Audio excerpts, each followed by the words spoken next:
¿Cómo están ustedes? Muy buenas noches, bienvenidos a Estado Nacional. Connie, buenas noches. ¿Qué tal? Muy buenas noches en este día domingo que los vamos a dedicar a hablar de la seguridad con distintos invitados. Primero, ya los ven acá atrás, con un panel de alcaldes de la región metropolitana y también con la delegada presidencial de la región. Constanza Martínez estará con nosotros en una conversación después de las medidas que se han tomado en los últimos días, por ejemplo, en el metro de Santiago o en el barrio de Meix. Bueno, y también vamos a hablar después con un panel político sobre las medidas en la macrozona sur, el estado de excepción, los giros en la estrategia del gobierno. Y si nos tiene que dar el tiempo también para análisis político, nuevas encuestas, fortalecimiento en el gabinete de la ministra Siches en La Moneda. Hay muchísimos temas, no hay tiempo que perder. Comenzamos de inmediato. Bienvenidos a Estado Nacional. Y comenzamos saludando. Yo decía que ya estaban instalados, ¿cierto?, nuestros invitados, así es que los presentamos inmediatamente. ¿Cómo están? Buenas noches. Partamos por la mujer, Javiera Reyes, alcaldesa de Los Espejos. Bienvenida a Estado Nacional. Muchas gracias por la invitación. Germán Codina, alcalde de Puente Alto. Bienvenido. ¿Cómo está, Connie? Buenas noches. Y Luis Astudillo, alcalde de Pedro Aguirre Cerda. Buenas noches, bienvenida. Buenas noches, Constanza, y también a toda la audiencia que sigue a esta hora Estado Nacional. Están todos atentos porque es un tema, hay que decirlo, la seguridad junto con el tema del costo de la vida hoy día, de la inflación, es el tema que más preocupa a los chilenos, a los habitantes de nuestro país y sobre todo de algunos sectores de la región metropolitana. Hemos tenido un aumento de homicidios, hemos visto y hemos tenido que mostrar, ¿cierto?, en las noticias, y ustedes lo han visto en sus propias comunas, baleos y balaceras a plena luz del día, al lado de un jardín infantil, ¿cierto? En el caso de Pedro Aguirre Cerda, allá en La Victoria. Hemos visto también, no sé, anoche en San Bernardo una pelea fuera de un pub, también terminó con una persona muerta. Hemos visto balaceras y, digamos, enfrentamientos entre comercio ambulante, comerciantes ambulantes y carabineros. En fin, nos sobrepasó la violencia, se nos fue de las manos. ¿Es el peor momento de la seguridad, del tema de seguridad, desde el comienzo de los años 90, como dijo el subsecretario Eduardo Vergara? Javiera. Mira, yo creo que si bien estamos en un momento complejo que sin duda se agudiza por la crisis social, por la crisis económica, creo que hay una parte de la cotidianidad, sobre todo de las comunas populares, donde el tema de los fuegos artificiales o de las balaceras es pan de cada día hace harto tiempo. Yo creo que eso ha sido algo que... O sea, no es nuevo, dices tú. No es nuevo, ha estado invisibilizado, pero creo que también es un momento ad hoc para poder avanzar contra ello. La gente necesita vivir tranquila y creo que ahí... hay un tema importante que nosotros lo llamamos la trampa de la pobreza. Yo creo que explica en gran manera lo que pasa en muchas comunas populares. En ello, ¿A qué te refieres? me refiero a tres cosas principalmente. La primera es a que comunas como Los Espejos estamos categorizadas como comuna tipo C. Eso se debe a la cantidad de supermercados, a la cantidad de bancos. Como son pocos, tenemos poca dotación de carabineros, por tanto son lugares que tampoco son atractivos para la inversión, entonces se produce este círculo vicioso. Pero por otro lado, también tenemos los criterios que hoy día se usan para la distribución de carabineros, donde yo creo que no muestra la realidad el que se usen los números de denuncias, porque, ejemplo, en casos como el nuestro, que nuestra dotación de carabineros es muy baja, vemos que la gente... o se queda esperando a que llegue Carabineros cuando pasa algo, o va a poner una denuncia y rebota, o simplemente no lo hace por miedo. Entonces, yo me pregunto por qué hoy día no nos convocamos a utilizar otro tipo de cifras tales como las tasas de homicidio, los delitos de alta connotación social o los delitos de violencia intrafamiliar, por ejemplo. Vamos a hablar, es uno de los temas que vamos a hablar de todas maneras, es la dotación de carabineros y la distribución, y está en la reforma de carabineros del Congreso eso de cambiar los criterios a través del cual se distribuyen los carabineros. Pero vamos con Luis Astudillo, el alcalde de Pedro Aguirre Cerda, recordemos, con primero el diagnóstico. Nos sobrepasó la violencia, es el peor momento del tema de seguridad, como dijo el subsecretario Vergara. Sí, yo comparto la visión del subsecretario de Prevención del Delito, el señor Eduardo Vergara, con quien hemos estado trabajando de la mano muy cerca desde que asumió nuestro gobierno. Y esto se ve manifestado por lo que nos dicen nuestros vecinos y vecinas en el día a día. Por algo el tema de seguridad se ha tomado la agenda. Nosotros como comuna también hemos vivido momentos muy tristes, dado por lo que le ocurrió a la reportera Francisca Sandoval Astudillo. Aprovecho de enviarle nuevamente las condolencias a su familia, a sus seres queridos. Y esto es muy triste porque además el principal sospechoso es una persona que vivió, estudió en nuestra escuela. Yo estuve visitando la escuela de la población La Victoria y me decían que era un alumno de esa escuela. Entonces, por eso que para nosotros es especialmente triste.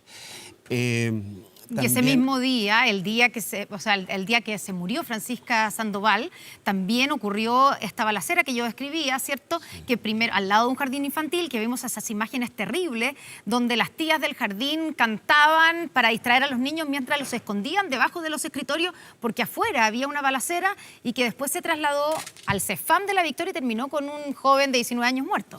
Sí, por supuesto, y eso es lo que nos duele a nosotros, a las personas de Pedro Aguirre Cerda, porque esta población se caracteriza por ser una población histórica, ¿no es cierto? La primera toma de Latinoamérica, una historia de organización en torno a temas tan importantes como el tema de la vivienda, ¿no es cierto? También después organización en las luchas populares por crear una sociedad más justa, un Chile más justo, y que en estos días veamos estas imágenes del jardín infantil, de la escuela de La Victoria, el CEFAM también, eso a nosotros nos produce dolor y preocupación. Y estamos trabajando justamente para poder que se haga una intervención lo antes posible. Acá lo que nosotros necesitamos es trabajar un plan para poder desarticular estas bandas que no tienen nada que ver con la historia de nuestra población, la inmensa mayoría de personas trabajadoras, ¿no es cierto?, personas honradas que han salido adelante a pesar de las adversidades y de las inequidades que existen en nuestro país.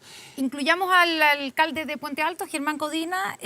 ¿Cuál es su diagnóstico? ¿Es el peor momento de seguridad, como dijo el subsecretario de Prevención del Delito? ¿O esto es un problema, como dice la alcaldesa de Los Espejos, que no es nuevo y que simplemente hoy día está puesto sobre la agenda? Bueno, yo creo que este es un problema que viene recrudeciendo de todas maneras. Es el resultado de un modelo garantista que hemos tenido durante décadas y que a gritos, ¿no es cierto?, hemos pedido durante mucho tiempo que se modifique y lamentablemente no se han hecho las modificaciones que son necesarias. Hay un serio problema también con las armas. Hoy día se sabe dónde están, quiénes las usan. Hoy día se sabe de qué manera también se hacen de ellas y no hay una decisión clara de parte de las autoridades de perseguir esto. Creo que ahí hay Pero se anunció esta semana un plan destinado precisamente al control de armas. ¿No es lo correcto? Yo creo que el plan que se anunció adolece de una serie de problemas y como sé que el tiempo es escaso en televisión voy a tratar de resumir. Primero, hoy día el Estado no te garantiza la seguridad. Por lo tanto, creo que es un tremendo error que a la gente honesta y trabajadora que en su casa tiene algún arma solamente para efectos de defender a su familia, en caso de que justamente ese Estado, como no te defiende hoy día, lamentablemente tengas que hacerlo tú por tu cuenta, sería dejarte en la indefensión, lo que planteó la ministra del Interior, de quitarle a esas personas la única defensa que tienen. Lo que sí creo que hay que hacer es ir a perseguir al crimen organizado, a los narcotraficantes. Es ahí donde el Estado tiene que poner mucha fuerza. ¿Y estamos perdiendo la batalla? Evidentemente, si no se hacen cambios urgentemente, vamos a perder esa batalla. Los tres han hablado... Sí. Concuerdo en algo y discrepo en otra cosa. Yo concuerdo con Germán de que justamente nosotros tenemos que hacer un esfuerzo dirigido a poder justamente desarticular estas bandas que generan el terror. Y eso es lo que nosotros estamos solicitando como comuna de Pedro Aguirre Cerda. Y ahí estamos hablando de bandas de narcotraficantes. Claro. Ahora lo que discrepo es en el tema de el derecho de las personas de poder portar un arma, de poder tener un arma inscrita. Yo no he dicho portar, cuidado ahí. Y es por qué distinto a tener en la casa. o tener, bueno, rectifico, a tener un arma inscrita en su casa.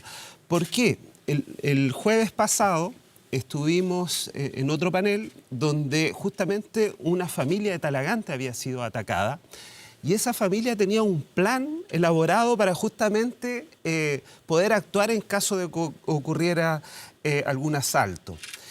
Y este plan fracasó porque siempre existe el factor sorpresa en esto y nadie anda con un arma permanentemente en su casa, ¿no es cierto? Nadie duerme con un arma debajo de su almohada. Entonces, por eso, es imposible poder estar preparado de esa forma para poder hacer uso de esta arma. Y también se ha visto que los homicidios han aumentado y el 80% tiene que ver con armas que han sido legalmente inscritas. Acá yo creo que el gobierno, a través de este plan, apunta en la dirección correcta. Se está creando una unidad para el control de armas, se está perfeccionando los mecanismos para poder fiscalizar, porque ahora actualmente hay personas que tienen antecedentes penales y pueden tener armas. Hay gente que está fallecida y que todavía existen armas a su nombre. Claro, Entonces, o sea, ahí se necesita evidentemente claro. una regulación. Por supuesto que En eso acá coincidimos por supuesto que acá hay que ir a controlar, porque si no hay fiscalización, obviamente que la cosa anda al lote. La pregunta es, ¿armas para los particulares o no? Yo comparto lo Porque que... el proyecto de ley, efectivamente, o sea, el plan del gobierno, voy a leer exactamente lo que dijo la ministra Isquia Siches, dijo que nuestro país avance fuertemente a la prohibición total de las armas en manos de civiles, que se llama el plan Menos Armas, Más Seguridad. Claro, y muchos civiles se preguntan, yo hoy día no me garantiza el Estado la seguridad, lo que planteaba Germán Codina, yo no voy a poder tener un arma para defenderme en la casa, pero sí los delincuentes que muchas veces tienen armas que son ilegales, efectivamente. Y de guerra, derechamente de guerra. Ya, Entonces, o sea, que tienen tampoco acceso a armamento por el mercado negro. Claro. Entonces, ellos van a seguir todavía con esas armas. Entonces, tú no puedes... Mira, solamente por el efecto disuasivo, porque tú no puedes hacer que el delincuente que hoy día te hace un portonazo o una encerrona en la calle diga, bueno, ahora que la gente no tiene armas en la casa, mejor entro a la casa, le robo todo la casa y más encima me lo llevo en el auto. O sea, ¿a eso vamos a llegar? Yo creo que preguntarnos, ¿cuánto cuesta un arma? Las armas no son baratas. Entonces, ¿qué quiero decir con esto? Quiero decir que aquí lo que hay que plantear para poder efectivamente tener comunas más seguras es en políticas públicas. Aquí no hay solución individual para poder abordar el tema de la seguridad. Ya, pero más allá de la solución, estoy de acuerdo, que tú dices, no es la solución que la gente se arme, pero hay gente que ya tiene armas porque han optado por esa opción, valga la redundancia, porque sienten que el Estado no les garantiza esa seguridad. La pregunta es, ¿esa gente tiene que devolver sus armas? ¿Tiene que entregarlas a la autoridad? Yo comparto lo que señalaba Luis respecto a que si la estadística hoy día dice que el 80% de los delitos, de los homicidios ocurridos con armas de fuego son con armas debidamente inscritas, creo que hay que cuestionarnos qué efecto real tiene esa política. Ahora, ¿Es así? ¿Es la cifra? No, Esta cifra... es una cifra que está publicada en un artículo de CIPER y si quieres se lo puedo leer para que se lo vamos a podamos preguntar en un ratito analizar más que para el vamos a hablar debate. con la delegada presidencial. Connie, pero más allá de la cifra, digamos, se sabe también que hay muchas armas que son, o sea, hay armas de guerra, hay armas ilegales que están ocupando hoy día los delincuentes, sobre todo las bandas de narcotraficantes. No, sin duda, y A son ellos un sí que hay que riesgo. atacarlos con fuerza. En nuestra comuna frecuentemente escuchamos ya sea balaceras o tiroteos, escuchamos también fuegos artificiales. O sea, aquí sin duda hay un trabajo importante que se debe hacer. Pero yo creo que hoy día también hay que poner el punto sobre las IES. ¿Y cómo acabamos con esto? Y aquí tiene que haber una política de Estado que permita, mediante la justicia territorial, terminar con esta trampa de la pobreza, porque no es coincidencia, y yo creo que son cifras absolutamente decidoras, que aquellas comunas que tienen las tasas de homicidio por cada 100.000 habitantes sean las comunas que menos recursos tienen para poder invertir en su población. Entonces, ¿por qué hoy día eso no es tema? ¿Qué es el tema de fondo? Bueno, vamos a ese tema de fondo. Yo quiero invitarlos a... hemos hablado todo, ¿cierto?, de las bandas de narcotraficantes, de cómo se ha ido metiendo o instalando la narcocultura también en las distintas comunas, ¿cierto? Quiero invitarlos a ver unas imágenes que probablemente Javiera las debe conocer, para ellas tienen que ser familiares porque ocurren en la comuna de Los Espejos, en la José María Caro, en la Plaza Salvador Allende. ¿Estamos viendo las imágenes? Ahí está. Ahí están las imágenes. Esto es un video que se grabó. Dieguito es un personaje que falleció y que es el hijo de un líder de una banda importante del clan de los Marchand, con antecedentes con homicidio. Y aquí lo que se hizo fue un mausoleo. Esto es un video que se grabó en el mausoleo, pero ahí están las imágenes. Y tenemos también las imágenes del mausoleo que se construyó en la Plaza Salvador Allende, ¿cierto? Ahí en Los Espejos se construye este mausoleo y lo que uno dice es cómo llegamos a tener un mausoleo, primero que además no sé con el permiso de quién lo pueden instalar, pero se construye donde se rinde tributo a un hijo de un importante, digamos, líder también de bandas narcos, que entiendo que además está detenido, y rindiéndole un poco tributo a la cultura narco, utilizando niños, la valida, se graban videos ahí que están en YouTube, y todos además con armas. ¿En qué minuto llegamos a eso, Javiera? Mira, yo creo que primero este mausoleo lleva años en la comuna, no es algo nuevo. ¿Cuánto tiempo? Mira, si me haces decir un año así No, como pero más rápido, o yo me menos. atrevería a decir 2018, quizá por ahí. Ya. Y se construyó y nunca nadie dijo nada porque además los vecinos parecen apoyarlo. Yo creo que hay de todo. Ahora, yo creo que es importante también señalar como lo profundo de este tema, Sí, pues. porque este sector es un sector donde también existen muchísimas organizaciones sociales, es un sector súper activo, o sea, está la iglesia Pedro Pescador, hay un comedor popular, a unos metros hay una cancha deportiva, hay escuelas cuyas comunidades, centros de padres son también muy activos en el desarrollo cotidiano de la comuna. Y claro, finalmente se construye un mausoleo de estas características que ha estado por años ahí. Pero más allá y en ese plano sí. yo creo que también es importante conversar sobre el cómo abordar este tipo de Claro. situaciones, porque ejemplo de ello... porque a veces, claro, uno le dice, no, ay, alcaldesa, haga algo por esto. Y yo lo planteo como súper directamente. Aquí, creo yo, el tema no tiene que ver con si hay uso o no uso de un bien nacional No, de uso por público. Tiene que ver con un tema de seguridad. Y en ello tienen que haber instituciones tanto relacionadas a la justicia o del Ministerio del Interior que se puedan hacer cargo, porque en realidad las atribuciones municipales que serían o verlo vía la dirección de obra o los juzgados de policía local o simplemente con los funcionarios municipales, evidentemente supera la situación lo que ellos puedan hacer. Pero más allá del mausoleo mismo, que digamos lo quisimos mostrar un poco para mostrar el problema más profundo, ¿cierto? Es si se puede no estar el mausoleo o se puede sacar de ahí. Pero lo que uno ve detrás de eso es la legitimación y en el fondo el Sin ensalzar duda. la cultura, la narcocultura. Ahora- Y ahí es donde mi pregunta es, ¿en qué minuto llegamos a eso y cómo lo ven ustedes que son los que ven esto en el día a día? Yo creo ¿Es así? Es porque uno le da la impresión que además ahí están tomando a los jóvenes, a jóvenes que ven en este camino, un camino más rápido también para el ascenso social. Entonces uno dice, ¿cómo le sacamos los niños, esos jóvenes, a los narcos, por ejemplo, Luis? Es algo Me que- imagino que esto pasa igual en Pedro Aguirre Cerda. Sí, no con esta intensidad, porque, claro, generalmente lo hacen en sus casas, en sus pasajes, ¿no es cierto? No a través de un mausoleo.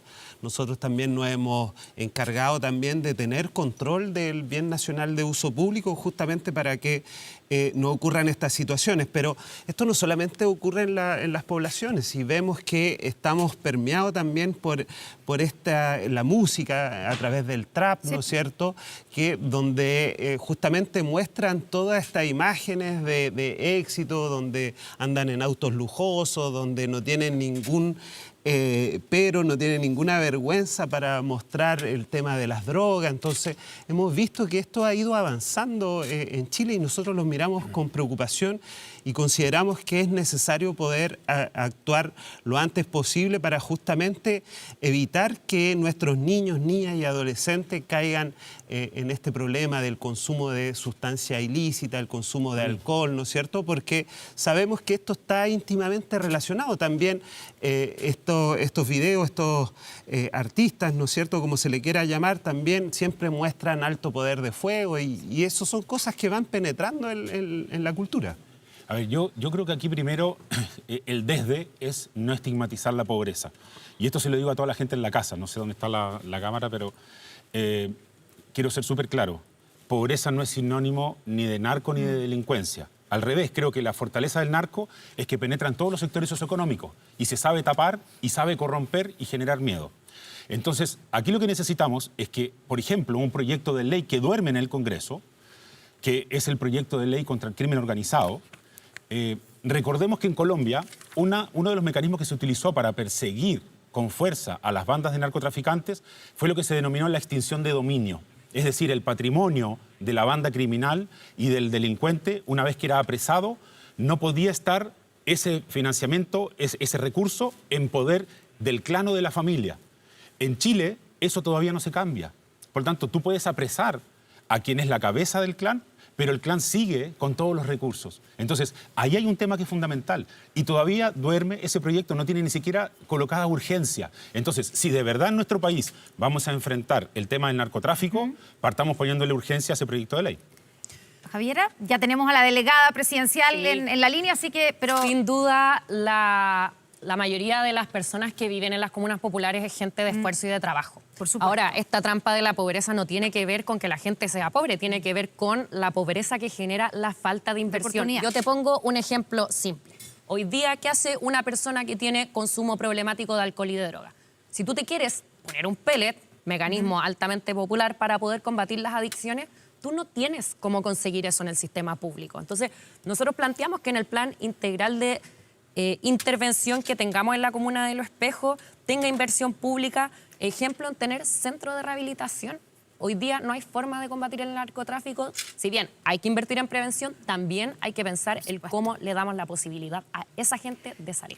Eso yo quería agregar. ¿Eh? Sí, Luis, es que estamos en contacto con la delegada, así que... Yo creo que acá no hay ninguna medida que nos vaya a solucionar el problema. Son un conjunto de medidas. Y por eso que el Estado tiene que hacer su rol, ¿no es cierto?, a través de las policías, de la Fiscalía también. Nosotros estuvimos en una reunión con Fiscalía donde veíamos que la estadística, la información que ellos manejan, no se ve reflejada en lo que está ocurriendo en los territorios. Entonces nosotros también como municipio ahí estamos avanzando en poder tener un equipo de abogados que permita justamente tender este puente que está muy debilitado, si no decir que está más o menos cortado. Bueno, todos han hablado, ¿cierto?, del Estado. Vamos a estar en contacto ahora con la delegada presidencial de la región metropolitana, Constanza Martínez.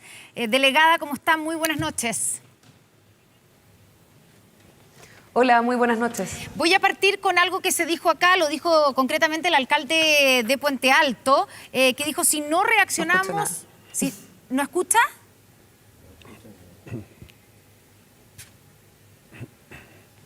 No escucho nada. Delegada, ya, vamos a mejorar la conexión con la delegada presidencial, Constanza Martínez. Ya volvemos en cualquier segundo con ella. Bueno, y volvamos al tema cuando decimos, ¿y el Estado? ¿Qué es lo que tiene que hacer el Estado? ¿Qué le exigirían ustedes hoy día a la autoridad, cada uno de ustedes, Germán? Ya, bueno, primero lo que venía diciendo recién, que hay proyectos de ley, hay un tema del Congreso. Pero eso es un tema del Congreso. Sí, pero también hay un tema... Que se le ha sacado en cara a algunos digamos, algunos actuales ministros que en su momento habrían votado en contra. Efectivamente. De ese proyecto o de otros como el control de armas. Así es, pero creo que se están dando cuenta de lo importante que es actuar con fuerza y decisión frente a estas cosas. Pero creo que hay un tema también con los recursos, que bien lo planteaba un poco, lo tocó tangencialmente Javiera. y todos los alcaldes coincidimos transversalmente, de que existe un serio problema con la distribución y con la inequidad que hay en cuanto a los recursos que tenemos los municipios para tener sistemas sustitutos o, por ejemplo, de apoyo a carabineros. Todo lo que son los radiopatrullas municipales, los seguritos que le dice la gente, etcétera, hay un tema con los recursos, pero también hay un tema fundamental con las atribuciones. Tú sabes que...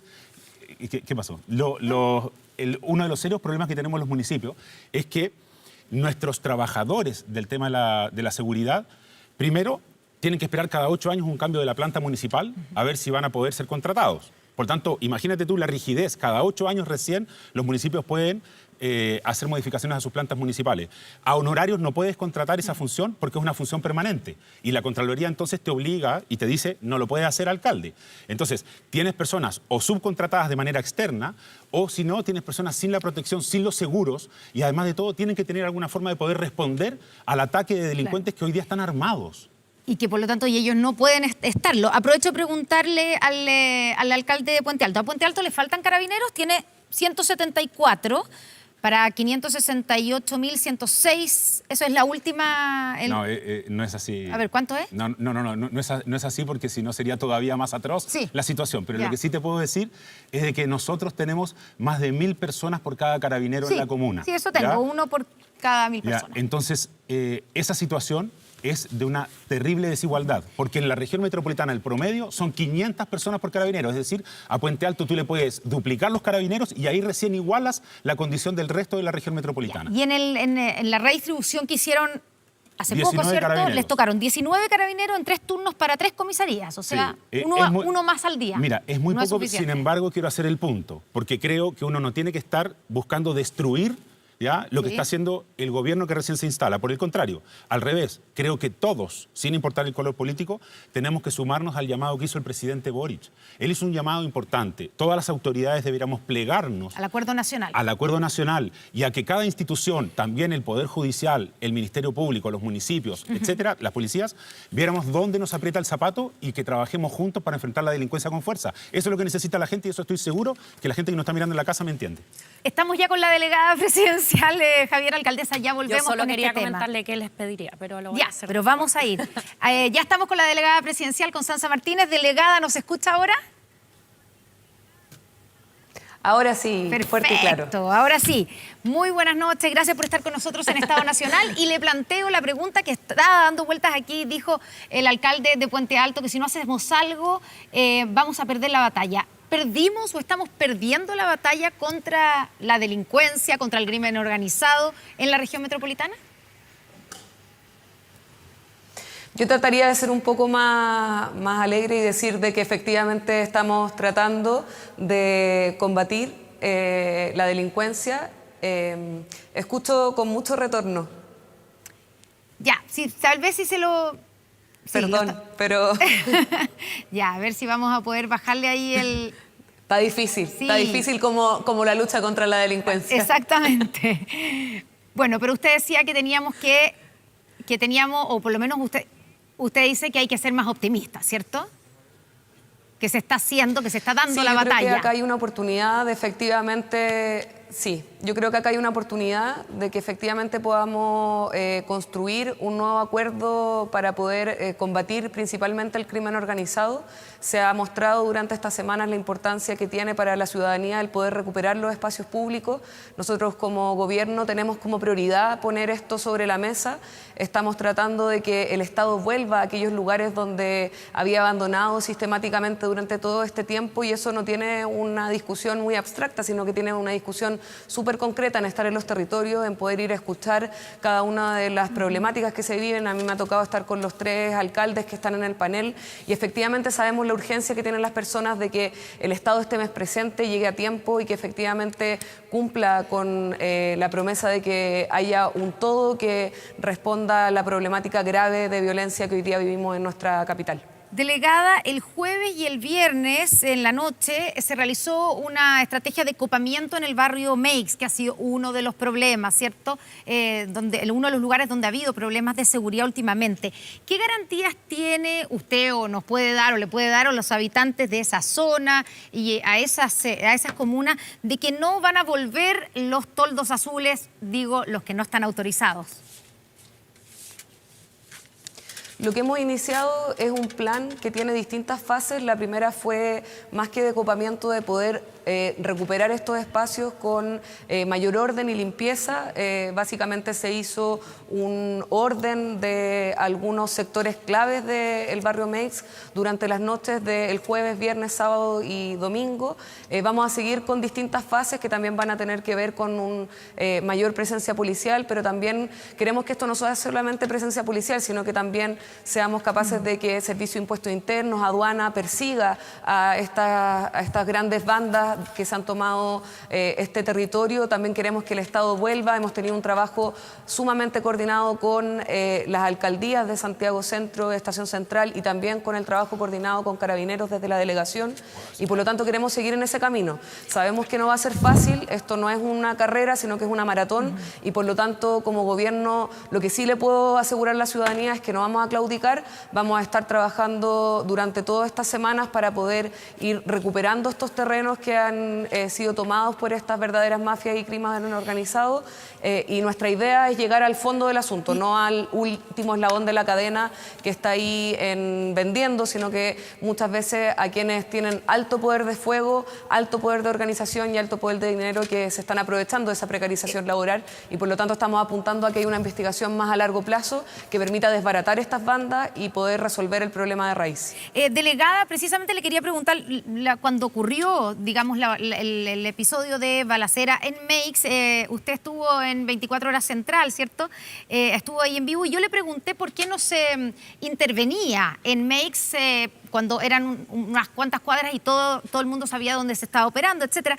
Y usted me dijo que el problema de eso era que no era la forma de llegar a los peces gordos, sino que a estar, digamos, a atrapar o digamos, a detener a gente que era el último eslabón. Pero básicamente ahí había gente, sobre todo en el tiroteo que vimos, había varios pistoleros que tenían prontuario, etcétera.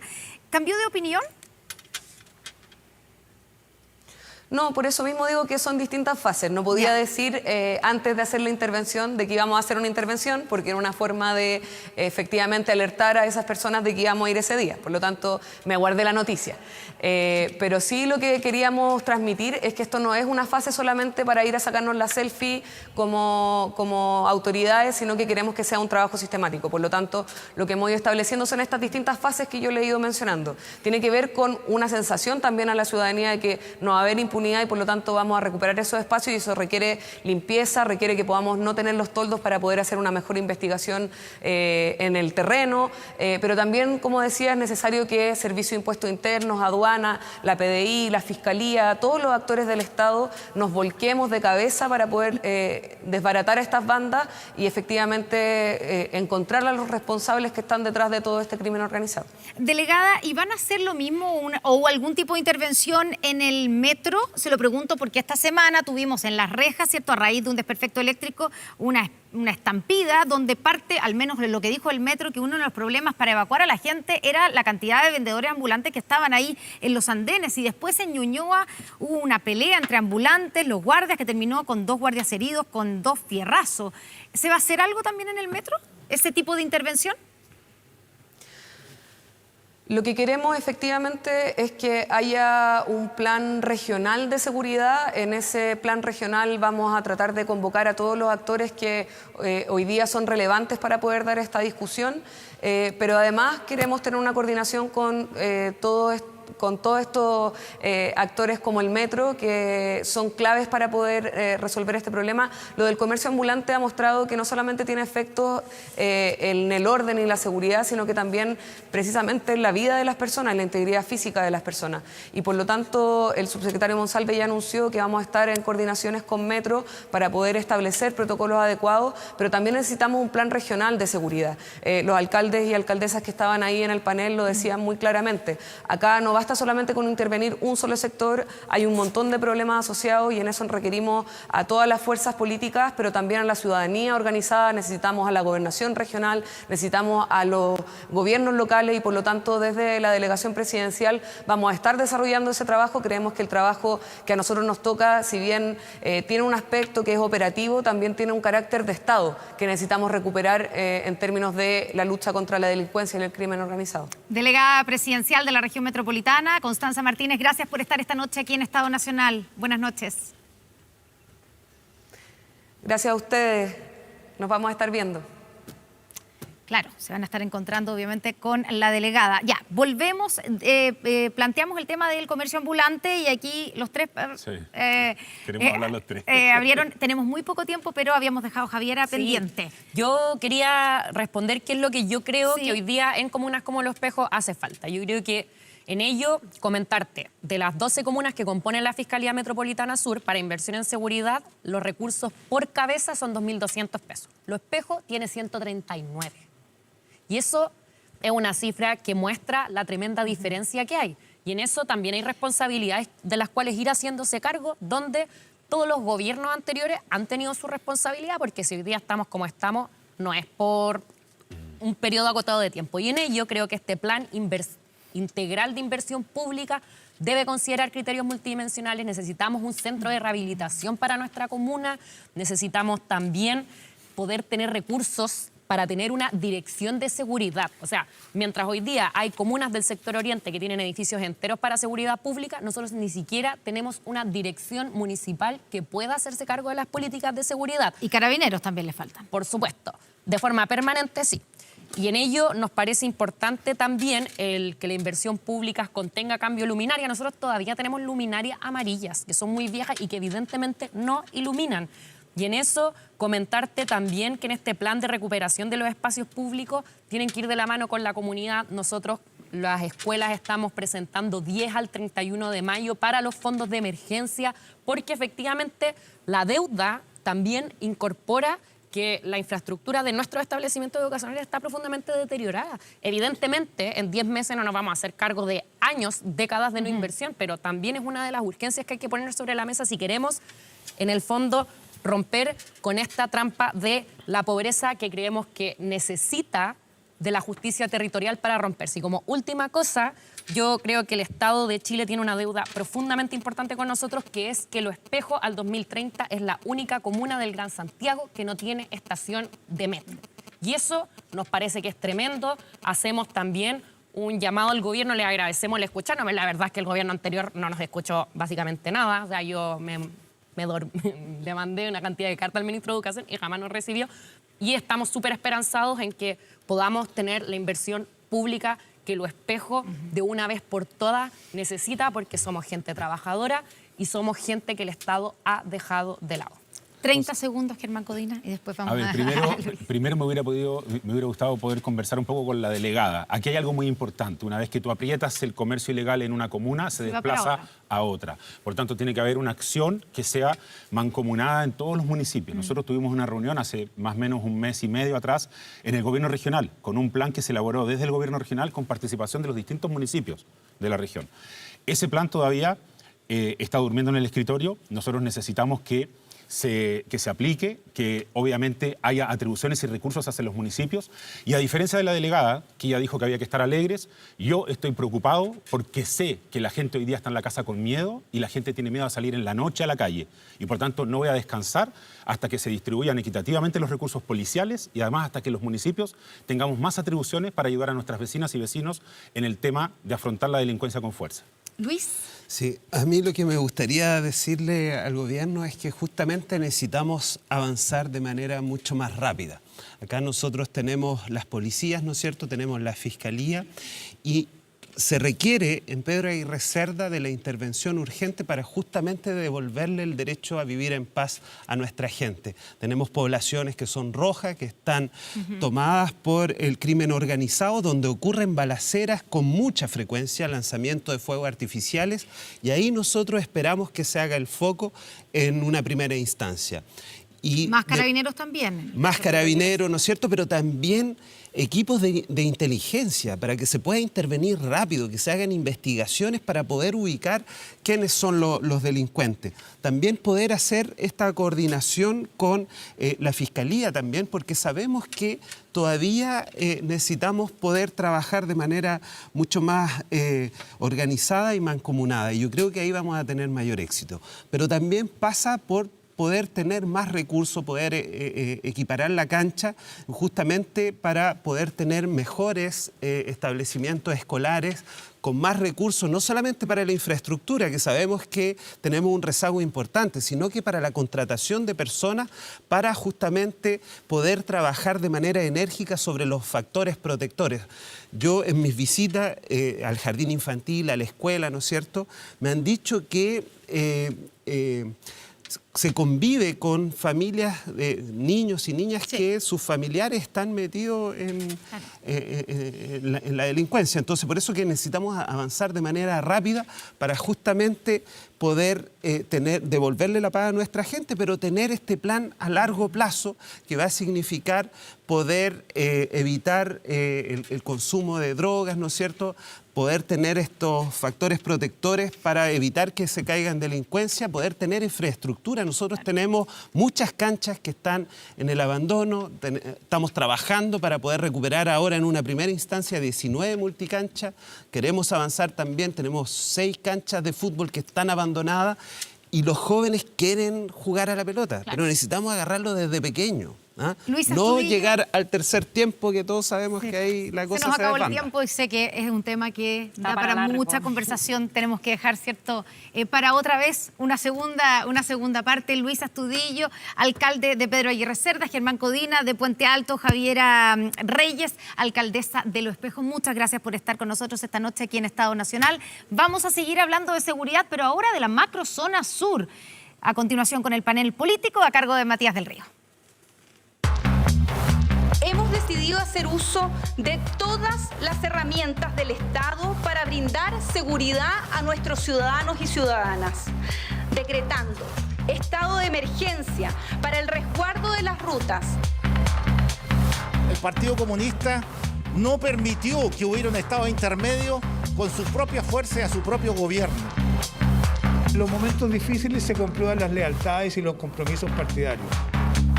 No estamos declarando guerra, estamos resguardando rutas para poder dialogar, desarrollar un plan integral del buen vivir en la macrozona sur, el Gualmapu, la Araucanía y los territorios que ya están involucrados. Yo tengo la más plena convicción de que esto no resuelve el problema. Y por eso nosotros lo que hicimos fue decretar un estado de excepción acotado a las carreteras para asegurar el libre tránsito. Se equivoca el Estado al no presentar acciones legales en esa línea. Aquí tienen que haber investigaciones, hay personas que estos atentados se adjudican, como te decía, y además hay organizaciones detrás. Esto no se trata de declaraciones cruzadas entre Fiscalía y Gobierno. Nosotros queremos colaborar siempre y eso es nuestro espíritu, nuestro ánimo. Nuestro gobierno persigue delitos y los va a perseguir con todo el peso de la ley. Nuestro gobierno no persigue ideas ni declaraciones. Bueno, y la seguridad de alguna manera también nos convoca, aunque es más amplio, tiene índole político esta conversación que tendremos con Jaime Belolio, que saludamos de inmediato. Jaime, buenas noches, gracias por estar aquí. Gloria de la Fuente también, muchísimas gracias, Gloria, por estar con nosotros hoy. Catherine Martorell nos acompaña, gracias, Catherine. Muchas gracias. Y Daniel Núñez. Daniel, buenas noches, gracias por estar con nosotros. Muchas gracias, Matías. La decisión del gobierno de decretar este estado de excepción en la macrozona sur, pese a que se había descartado al inicio de la entrada al poder, ¿cómo se puede interpretar, Catherine?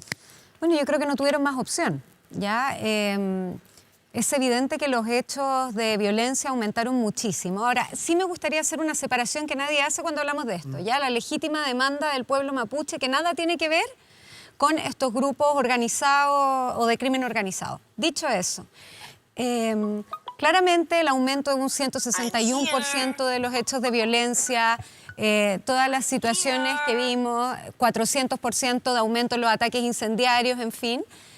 Todo eso lleva al gobierno a tratar de buscar una alternativa. Inventan este estado constitucional de excepción intermedio, que no resultó. Me imagino que ahí Daniel podrá explicar mejor cuál fue las diferencias dentro de su partido que no permitieron que eso saliera adelante. Y terminaron decretando un estado de excepción que claramente no cumple con la realidad ni con la necesidad de allá. O sea, esto es tan ridículo como decir, mire, dado la situación del barrio Meix, yo voy a hacerme cargo de la vereda norte, pero no del problema que ocurre en la vereda sur. No, Aquí, de hecho, la mayoría de los hechos de violencia no ocurren en las carreteras y además le estamos avisando dónde van a estar las Fuerzas Armadas. Gloria, ¿qué te parece a ti esta decisión del gobierno? Yo creo que es lo correcto. Claramente la situación se ha ido agravando. Esto es un problema más que sabemos que arrastramos hace mucho tiempo en nuestro país. Sí me parece que hay un foco correcto. Y estoy de acuerdo con lo que decía Katy. Esto no es una medida contra los pueblos originarios ni la demanda, que yo creo que además se ha ido canalizando bien a través del proceso constituyente. Yo creo que esa es una discusión que está abierta todavía. Es una medida que va en contra de aquellos que finalmente generan disturbios en el orden público y amenazan la seguridad de las personas. Yo creo que eso es fundamental. Ahora, sí creo que es importante, para no quedarnos solo en esta discusión, pensar que una medida excepcional como esta es eso, una excepción. Y lo que se requiere son medidas mucho más claras para identificar primero y hacer en el fondo la separación y clasificar bien el problema y luego enfrentarlo de manera clara, ¿no? O sea, que hay varias cosas que en el fondo están en juego y yo creo que ahí la señal debiera ser correcta. Lo que dice Catherine en cuanto a que tiene que ver solo con el garantizar el libre tránsito de las personas, es decir, enfocado en las carreteras. Es que por eso digo, yo creo que hay que hacer una separación respecto al dilema. Hay un problema que tiene que ver con la delincuencia, con desorden en el orden público, con amenaza a la seguridad de las personas. Y eso requiere una respuesta clara, contundente, como el gobierno lo ha hecho ahora en estos días. Me parece, sí, que el problema no se soluciona ahí, ¿no? Esto es una medida excepcional que requiere una mirada más amplia, que requiere tener claridad respecto a dónde está la demanda y el alcance de la demanda y la promesa que se puede cumplir en la lógica del diálogo, pero dialogar con quienes quieren dialogar. Uno no puede dialogar con aquellos que finalmente están en otra lógica, ¿no? Eso requiere necesariamente dos grupos y dos personas. Daniel Núñez, ¿es compatible el diálogo con esta decisión política del gobierno del presidente Boric? O sea, yo no solo creo que es compatible, sino que yo creo que es una necesidad. Y aquí, Matías, está como el punto principal. Porque mira, podemos seguir discutiendo si esto es más eficiente que la acción anterior. No se trata que la policía o investigaciones se retire. Por lo tanto, si a mí me preguntan, es que como están los militares en una carretera y hay un delito en una zona rural, bueno, ahí hay otros actores que van a estar presentes y obviamente el hecho de que estén los militares custodiando vías principales aliviana la carga para las policías. Pero acá el problema es que solo hemos discutido ese aspecto. Y yo creo que es un error y está condenado al fracaso el que nosotros creamos que este conflicto que hay con el pueblo mapuche se va a resolver solo por el uso de la fuerza. ¿Que es una necesidad? Sí, porque no queremos que haya ningún chileno, mapuche o no mapuche, que fallezca, que esté herido, sea un agricultor, sea un trabajador forestal, sea un comunero mapuche. Pero el punto de fondo es que yo siento un carabinero, el que sea, porque podemos empezar a detallar un militar también, tampoco, a ningún ciudadano chileno. Entonces, disculpa Matías, entonces, ¿cuál es el problema? Que aquí nosotros podemos seguir discutiendo de orden público, pero no hay ningún acento puesto en cuál es la solución. Y nosotros tenemos ahí una opinión clara y tajante. Lo primero que hay que hacer es un plan integral. Por eso el anuncio no fue solo por el estado, en este caso, de excepción en las carreteras. Fue también reponer el Ministerio de los Pueblos Indígenas, reponer la compra de tierra, que en el gobierno pasado, Sebastián Piñera, donde Jaime y Catherine fueron autoridades, no se ejecutó en forma significativa. Quedó una gran cantidad de presupuesto sin que se ejecutara. Y a eso agregamos también, Matías, que aquí hay que hacer un diálogo muy profundo, y nadie se lo ha dicho, con las empresas forestales. Oye, si el pueblo mapuche está arrinconado por las forestales, y las forestales en esto tienen una gran responsabilidad. Ellas deberían hacer un gesto patriótico y decir, estamos dispuestos a entregar tierras que fueron arrebatadas al pueblo mapuche, que fueron, en este caso, apropiadas en forma ilegítima. Nosotros en la Cámara, y con esto termino, hicimos una comisión investigadora y pusimos datos duros que dicen que bajo la dictadura, tierra que era de carácter agrícola fue transformada en forma fraudulenta por la CONAF, dirigida por Julio Ponce Lerú, a tierra de carácter forestal, de aptitud forestal, y después vendida a un precio ínfimo. Y eso es lo que reclaman comunidades mapuches, por ejemplo, en la provincia de Arauco, que ellos quieren volver a cultivar sus tierras, pero que hoy día están en propiedad de grandes empresas que además la plantaron con pinos cuando era tierra de uso agrícola, porque hay que diferenciar entre la tierra agrícola y la tierra que está en los cerros y que es de aptitud forestal. Entonces, ese tipo de cosas no están en el debate público, Matías. Jaime Belolio, ¿cómo se puede interpretar esta decisión del gobierno de reponer un estado de excepción que había en el gobierno de ustedes cuando salieron? Bueno, yo primero me alegro que se hayan dado cuenta de la importancia que tenía ocupar las herramientas que tiene el Estado para proteger a los ciudadanos. A pesar de que votaron en contra cada vez que nosotros pusimos un estado de excepción y que nos decían que era antidemocrático, hoy día con la guitarra en la mano se dan cuenta de que es una herramienta que necesitan ocupar. Segunda cosa, porque ustedes ponían ahí la declaración del presidente cuando decía que este gobierno no persigue ideas ni declaraciones. Cuestiones que me parecen súper bien, ¿no? O sea, obviamente en una democracia no se pueden perseguir ni ideas ni declaraciones, ocurre en las dictaduras. El problema es que la libertad de conciencia tiene fundamento o se expresa a través de la libertad de expresión, que es esencial en una democracia. Pero la libertad de expresión tiene límites, no es absoluta. ¿Y cuándo se transgrede entonces la libertad de expresión como tal? Cuando, por ejemplo, tú dañas la honra o la dignidad de una persona, y eso se hace ex post, pero también cuando hay una persona como Héctor Yaitul, que es líder de la CAM, ex MIR, ex FMR, y que dice que se atribuye sabotajes, se atribuye una serie de incendios, de tomarse caminos, de acciones violentas, y que presenta fotos con los tipos con sus armas, con el puño en alto, eso ya no es libertad de expresión, eso ya no es una idea. Eso es un ataque al centro del Estado de Derecho y, por tanto, al centro de la democracia. Lo que hace Yaitul es ir en contra de la democracia. Y solo para terminar, nosotros teníamos un proyecto de infraestructura crítica, que es el proyecto intermedio. Es decir, que te permitía custodiar por parte de los militares, por ejemplo, las carreteras, para que así las policías hicieran la labor que solo pueden hacer las policías, que es perseguir a quienes delinquen. Y Daniel, que bueno, a veces como que no hizo tanto la diferencia, pero quiero hacerla, porque cuando dice que el conflicto mapuche no se resuelve con la fuerza, pareciera que es todo lo mismo, ¿no? No, dije, no solo se refuerza... No, por eso, lo que quiero decir es que pareciera que se confunde... Cítame correctamente. Te cité exactamente. El conflicto mapuche no se resuelve solo pero déjame con la... hablar, Daniel, porque a ti te gusta mucho hacer eso. Entonces, déjame explicar. No me sirve mal. Jaime Belolio, por favor. Te cité exactamente lo que dijiste. Entonces, cuando eso ocurre, es que se mezcla las legítimas reivindicaciones que pueden existir sobre los títulos de merced y otro que se hace a través del diálogo que han hecho muchos gobiernos, se mezcla con el crimen organizado, el terrorismo, con la venta de drogas y con la venta de madera robada. A ellos son los que se le aplica la fuerza, a los otros se le aplica el diálogo. Entonces, no se trata de que es el pueblo mapuche el que se hace con la fuerza, no.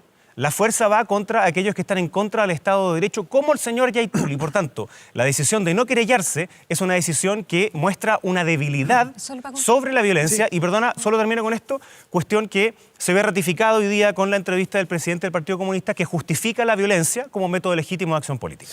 Gloria de la Fuente, cuando Héctor Yaitul, que es líder de la CAM, llama a organizar la resistencia armada, ¿esas declaraciones están dentro de la libertad de expresión o se sale del margen Son de la delitos. ley? No, yo creo que sale de la lógica del cuidado del Estado de Derecho. Y para eso el Estado tiene herramientas para poder, en el fondo, concurrir a ese tipo de situaciones, ¿no? Cuando existe una asociación ilícita, eventualmente. ¿Amerita una querella?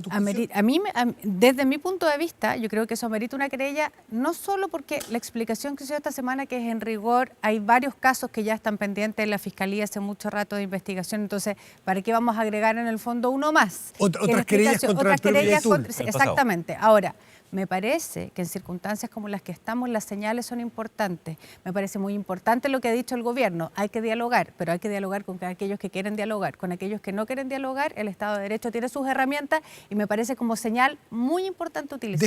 Déjeme donde Daniel un segundo. ¿Está de acuerdo en que, o más bien, cómo califica Daniel estas declaraciones de organizar la resistencia armada de parte de Héctor Yaitul? ¿Está dentro del marco de la libertad de expresión o se sale de tu juicio? Bueno, la posición del gobierno al respecto está clara, nítida. Fue la propia vocera de gobierno, Camila Vallejo, quien dijo que no compartíamos, criticábamos, y la verdad es que ese tipo de declaraciones agudiza el conflicto. Pero yo, Matías, quiero hacer una precisión, ¿ya? Y yo quiero decirles que creo que una querella del gobierno contra Héctor Yaitul no es ningún avance ni soluciona nada. Te quiero comentar, mira, el 2018 el gobierno anterior presentó una querella por ley antiterrorista contra Héctor Yaitul. El año 2019 presentó una por ley Interior y Seguridad del Estado. Ambas querellas no han avanzado, porque dentro del marco legal chileno no está claramente tipificado qué tipo de condenas se le aplican o penas a alguien que hace declaraciones de ese tipo. Entonces, la pregunta es, ¿quieren que nosotros hagamos lo mismo que hicieron ustedes 2 veces, que no ha funcionado hasta el día de hoy? Yo creo que no es el mejor camino. Por lo demás, los antecedentes están en manos de la justicia. La Fiscalía ya tiene investigaciones judiciales que puede seguir dando. Lo que nosotros queremos es desde el punto de vista de una señal con una política. estrategia integral. Y esa estrategia integral implica también el diálogo con el pueblo mapuche, con sus organizaciones. Por supuesto que sí.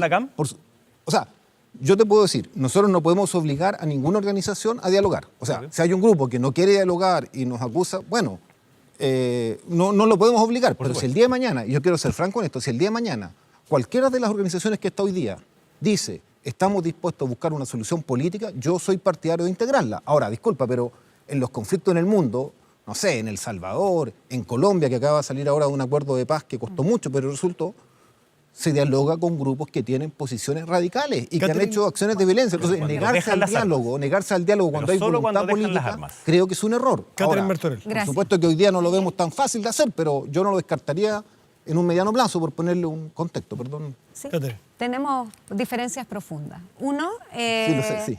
Sí, claro. Primero quiero decir que es un delito, ya por si alguien tiene alguna duda, el artículo 4, el artículo 6 de la Ley de Seguridad del Estado establece este delito, ley de seguridad que aplicó este gobierno, pese a que en su minuto quisieron derogar. Pero el decir no queremos hacer las cosas de la misma manera... Que no ha funcionado.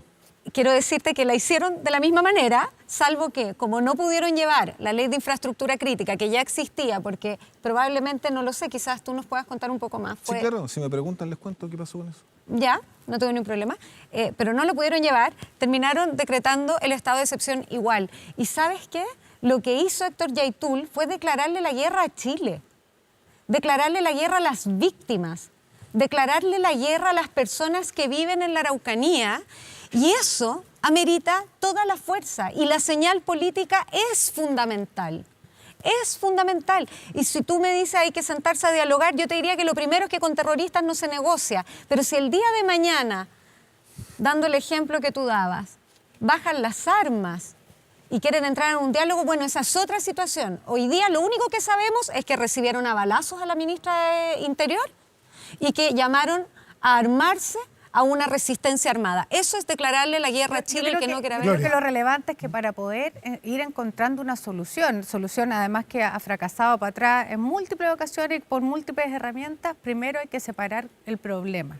Y por eso me parece que es importante la señal respecto a lo de Yaitul, ¿no? Que en el fondo ahora, yo partí es una diciendo... situación muy distinta, sí, una situación muy distinta a la reivindicación de tierras, en el fondo que además como muy bien decía Daniel, un tema pendiente hace mucho rato. Ellos están todos de acuerdo que son dos temas distintos. Sí, la demanda de hecho, del pueblo mapuche y los es que fíjate que el problema, Matías, es que yo creo que se ha tratado como si todo fuera, yo creo que hay una responsabilidad ahí detrás del mundo político en particular, de tratar como si todo esto fuera el mismo dilema, el mismo conflicto. Lo único que hemos visto es que esto se ha ido agudizando. Que le mezclar los temas en Gloria. Yo creo que... Porque se han mezclado yo trato de contestar eso, pero Sí, cuando termine la verdad, no sé si estoy interesado en particular. Probablemente había impericia para poder enfrentar el problema que se iba agudizando en el tiempo. O sea, lo que teníamos al principio, probablemente al principio de los 90, que era una reivindicación legítima que tenía que ver con tierra, con... además, como en el fondo, además que tenía que ver con reconocimiento constitucional y otro tipo de demanda, hoy en día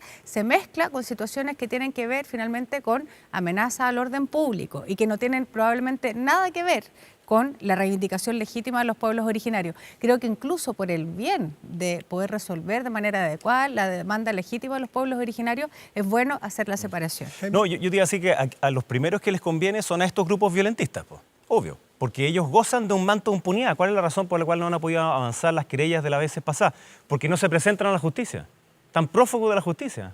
Se hacen investigaciones desformalizadas. Si no se puede entrar a Temguicú, no pudo entrar la ministra actual. Porque la agarraron a balazo y cuando sacó la bandera mapuche la agarraron más a balazo. Porque cuando esta tesis de que nosotros vamos a gobernar ahora porque somos distintos en el fondo, no pasa eso porque...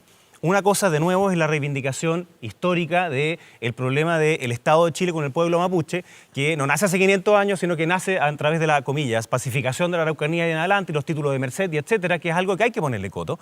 Y otra cosa completamente distinta son estos grupos que quieren impunidad y que van haciendo una pelea entre machos alfa, ¿sí? Porque Yaitul dice esto y Keipull después dice otra cosa más, y ambos, ¿qué es lo que están diciendo? Que hay que subvertir el orden a través de las armas.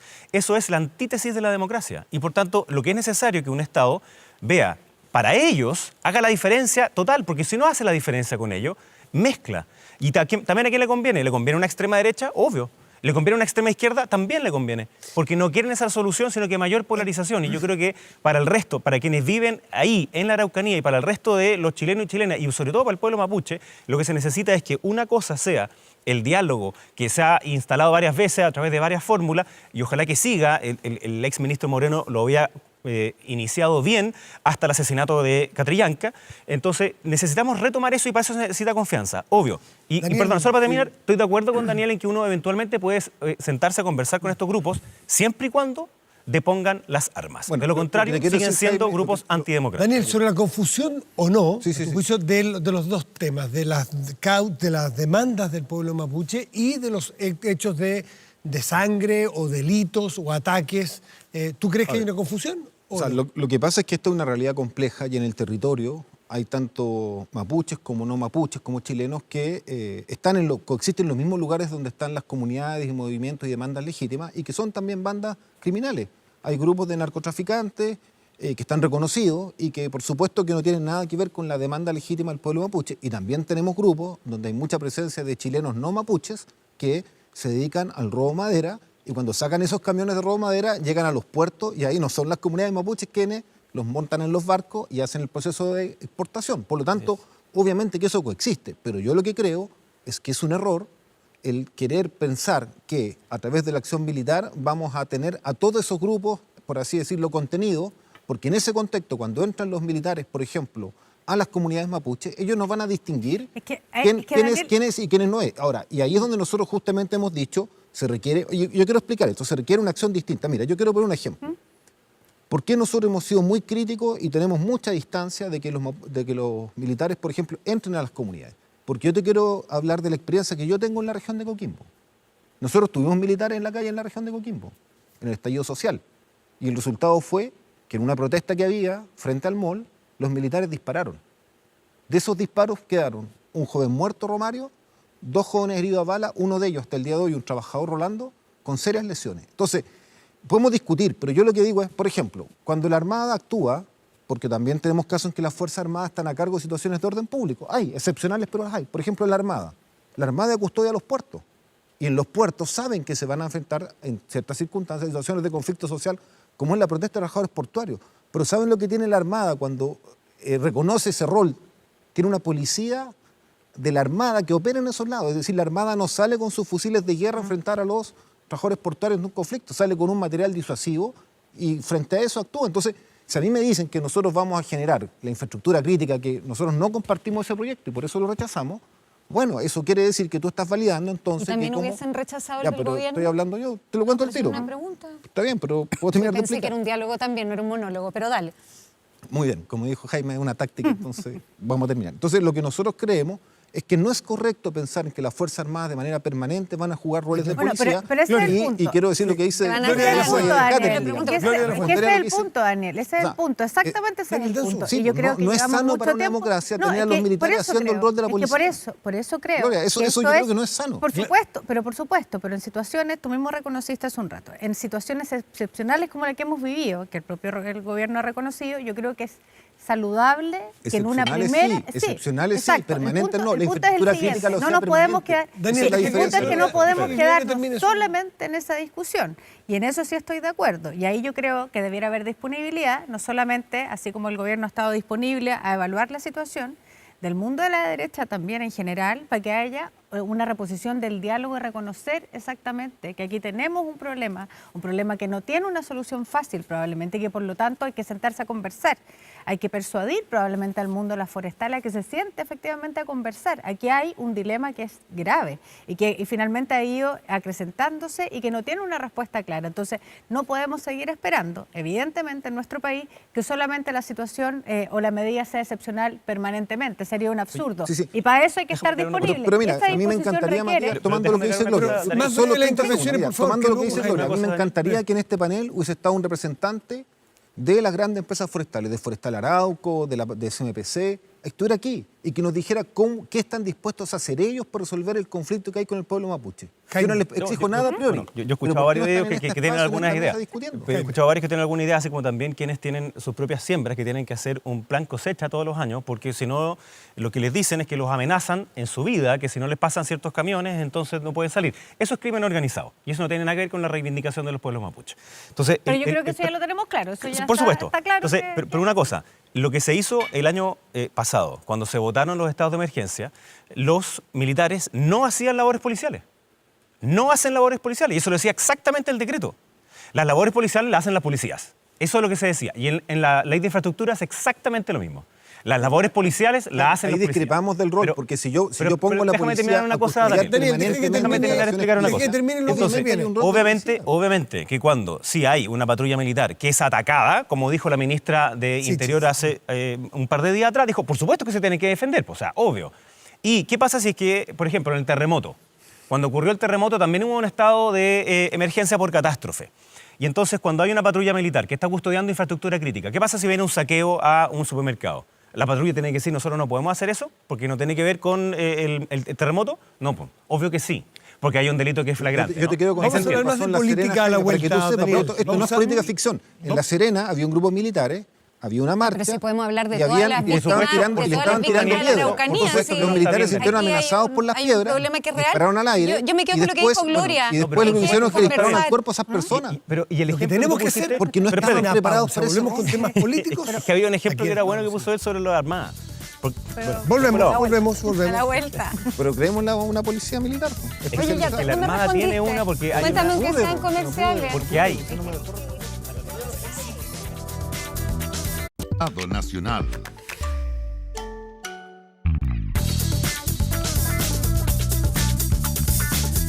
De vuelta al Estado Nacional. Se supo esta semana que se integró como jefa de gabinete del Ministerio del Interior Ana Lía Uriarte. Fue jefa de gabinete de la presidenta Bachelet, fue ministra de la presidenta Bachelet, representa mucho ese mundo.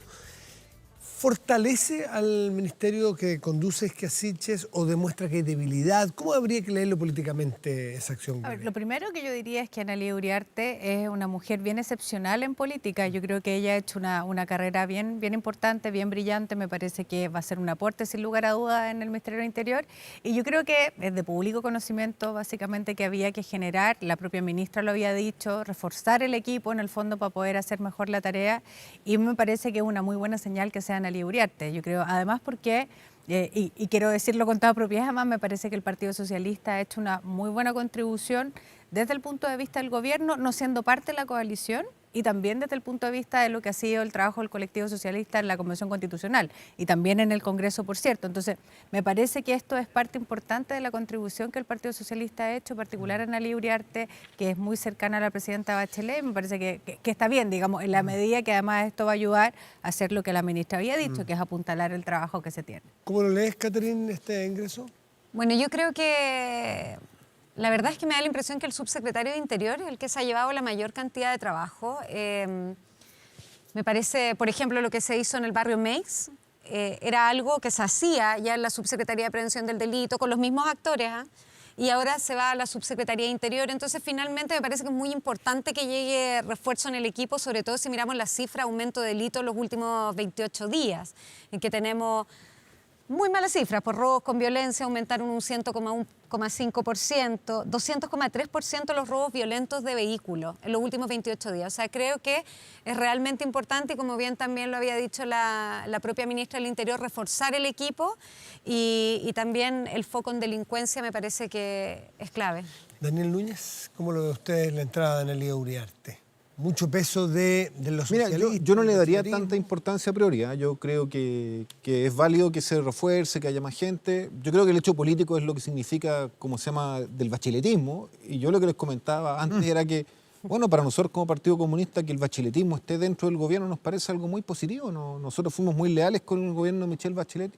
Y Parte si de ese la misma gobierno hubiese coalición, la nueva cumplido, mayoría, parte de la misma coalición, la nueva mayoría. y si ese gobierno hubiese cumplido con sus transformaciones, probablemente hubiésemos tenido menos conflictos sociales, y algunos dicen, yo soy convencido, incluso tal vez no hubiese habido estallido social. No se pudo, no tuvo la fuerza, hubieron problemas dentro de la coalición, entonces... Si la presidenta Bachelet hubiese hecho, o en el gobierno de ella se hubiesen hecho cambios profundos, no, pero el cambio constitucional, pues Matías, sí, yo creo que sí, que si las reformas que se había propuesto el gobierno de Michelle Bachelet, entre ellos estaba, tiene razón Gloria, había un borrador de nueva constitución inicial. Se presentó el 10 de marzo del 2018, un día antes que asumiera el presidente Piñera. Sí, pues no se alcanzó a hacer todo, por eso estoy justamente diciendo, si se hubiese podido hacer todas esas cosas, creemos nosotros que hubiese habido otro clima y probablemente no hubiésemos tenido un estallido de la forma que se dio, tal vez sí la protesta social, pero no esa ira que tiene la ciudadanía por la desigualdad, por la injusticia, y que bueno, que es un llamado de atención al mundo político. ¿Qué es lo que pasó ahí? Jaime Belolio. No, yo creo que eso además, ¿cómo se llaman? Los autoconvocados. Autocomplaciente y auto... No, los encuentros locales autoconvocados que se hicieron con respecto a la Constitución. Los cabildos fueron súper importantes. Yo creo que y además hay harta información que es buena que salió de ahí. 250.000 personas. Yo fui a 3, así que... No, mira, me pasa que en el Ministerio de Interior han ocurrido errores políticos y estratégicos muy graves.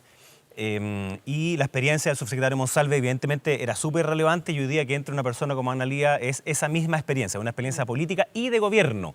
Creo que uno de los, comillas, pecados del gobierno al inicio, en sus primeras semanas, fue de una soberbia gigantesca de pensar que era lo mismo estar en el gobierno que estar en el Parlamento o ni siquiera que no estar en ninguna de ambas partes. Entonces, llegar con esa soberbia implicó lo de Temo Cuicuy, después la mentira sobre el avión, después el error sobre ser no neutral en elecciones cuando la ley de prioridad te lo exige. Del estallido. Bueno, y además los presos políticos porque van una y otra vez. O sea, hoy día lo repitió de nuevo el presidente del PC.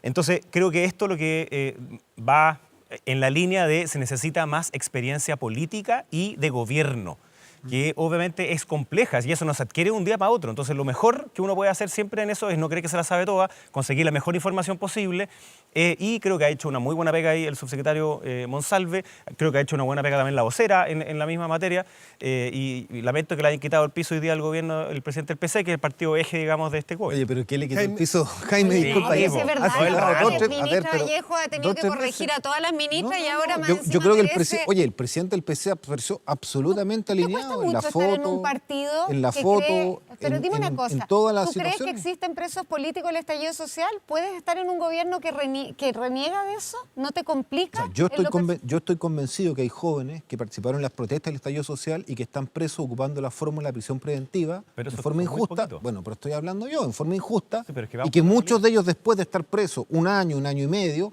salen libres y quedan absueltos. Para mí, esa es una forma de prisión política hacia quien ejerce el legítimo derecho a la protesta social. ¿tú crees lo mismo que el presidente de tu partido, Telier? ¿Y no te cuesta mucho estar en una coalición de gobierno que dice, y ha tenido que repetir y aclarar, una ministra que es de tu partido permanentemente, que no hay en Chile hoy día presos políticos? No me cuesta nada, Catherine, porque lo que dijo la ministra fue, en Chile no hay presos de conciencia, yo estoy de acuerdo con eso. Lo que estamos discutiendo es una situación distinta, porque el preso de conciencia es el que se lo encarcela por una opinión. Acá lo que se ha dicho es que hay jóvenes que participaron en las protestas sociales que se le está asignando delitos y atribuyendo delitos que no resultan reales, y para eso se ocupa una forma como es la prisión preventiva. Lo que dijo literalmente a eso yo tengo fue presos políticos. De que me gustaría despedirme porque pero dijo protocolo, literalmente con cada uno de nuestros invitados, con Daniel Núñez, Catherine, Martorell, Gloria de la Fuente y Jaime Belolio. Gracias por estar aquí esta noche.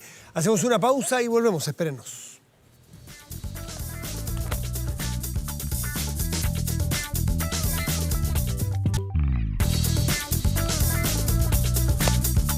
Estamos de vuelta aquí en Estado Nacional para despedirnos en una semana, Matías, en que vuelve la Convención Constituyente a Santiago a concentrarse en el trabajo de las 3 comisiones, en la comisión de preámbulo, en la comisión de transitorias, ahí hay mucha discusión y mucho debate, y también la comisión de armonización. Y ahí se van a producir, pese a que se llama armonización, se van a producir, ya se han producido algunos roces y algunas formas distintas de mirar cómo se armoniza un texto que ya tiene borrador. Así que la convención seguramente será la protagonista, una de las grandes protagonistas nuevamente esta semana en su recta final. Nos volvemos a encontrar en 7 días más. Que tengan una muy buena semana. Buenas noches. Gracias por venir.